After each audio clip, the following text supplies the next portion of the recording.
Right on, back to Fog Wrestling. It's time for an AEW Dynamite review.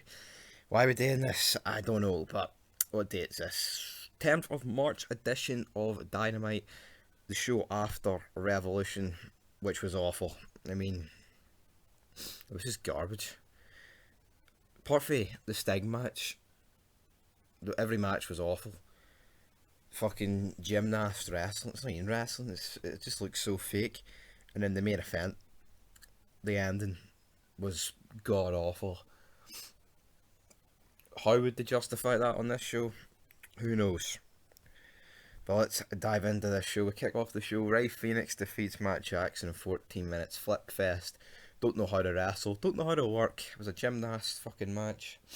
14 and a half minutes. Whoop de doo. Who cares? I mean, it's funny how like Jericho and MJF can't beat the Young Bucks, but some jobber called Ray Phoenix can. I mean, where's the logic? Just absolute garbage. Then we cut backstage to probably the most. I'd probably say it was the most anticipated thing on the show, because everyone wanted to see what this Eddie Kingston guy was going to say, and basically they doubled down, him and Moxley, saying that the explosion was bad, but he had an anxiety attack in the ring. Oh, come on, awful.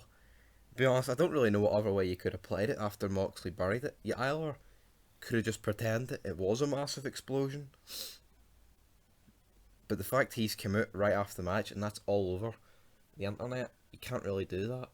So they've had to go this route, which is just it's a disaster. That's the bottom line. It's an anxiety attack.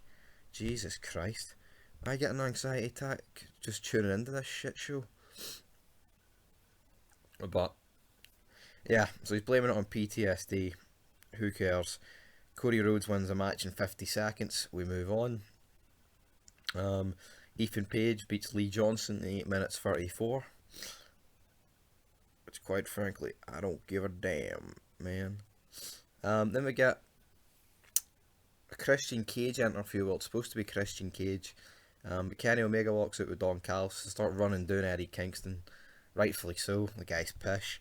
Even though everyone in the ring's pish, bar Don Callis. And the Good Brothers aren't good, but they can do a good Hard Finkel impersonation, so I'm willing to let it slide.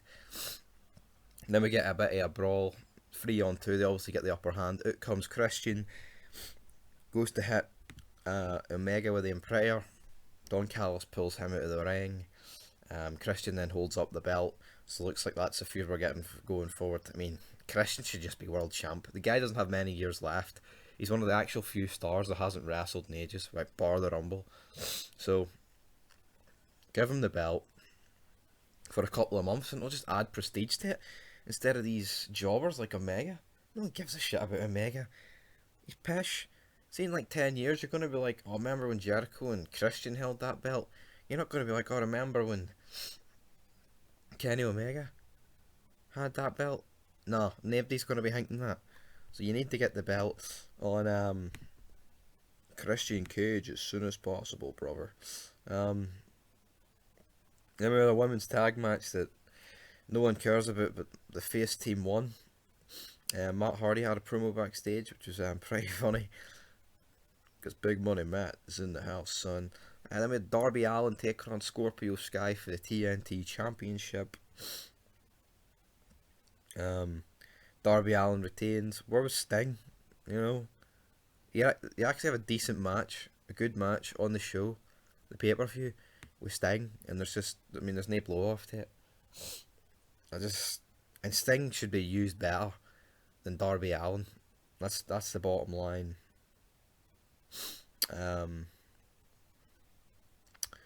There. But then we had our main event segment. Inner Circle commit. Jericho's like, every great thing has to have a war council, so to do that. And then basically it looks like this Inner Circle are gonna batter Jericho. Out comes a returning Sammy Guevara. Jobber, the Spanish god, the Spanish fucking jabroni, that's what his name is. And then he shows some videotape of MJF recruiting them. So it looks like it's going to be 3-on-2. But then the Inner Circle, the original Inner Circle, they join with Jericho again and then turn their back on MJF. and he says, you don't want to attack me. I've got a new faction. Out comes, well, the lights go off. Out come Tully Blanchard, who's about 90-year-old. FTR. Fuck the Revival. Oh, user quality. They actually think they're mad. They're bums who couldn't draw a dime in their life. And Sean Spears and Wardlow. That's the new faction. They batter the inner circle. Jericho gets thrown off the stage. We end the show. I mean, so apart from Christian coming out and confronting Omega, and I think the ending segment was pretty decent. Awful show. Awful. I'll give it a 2 out of 10 for those 2 points alone, but Jesus, the Eddie Edwards stuff wasn't good, guys.